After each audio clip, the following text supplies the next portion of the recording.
नमस्कार, मैं हूं शिखरदीप और आप देख रहे हैं न्यूज इंडिया 24। पंचमढ़ी नागद्वारी मेले में भक्त बड़ी संख्या में महाराष्ट्र से आते हैं, लेकिन जाते समय तामिया की बड़ी बड़ी गुलाई कोहरे बारिश के चलते दुर्घटना का शिकार हो रहे हैं। एक का सवार दिन में ही दुर्घटना का शिकार हो गया। गनीमत रही कि कार सवार किसी को बड़ी चोट नहीं लगी। भारी बारिश के चलते कहीं श्रद्धालुओं की गाड़ी लापरवाही के चलते नदी नालों में बह रहे हैं।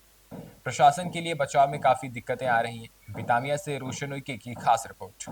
अभी के लिए बस इतना ही। ऐसी तमाम खबरों के लिए बने रहे हमारे साथ और देखते रहे न्यूज इंडिया 24।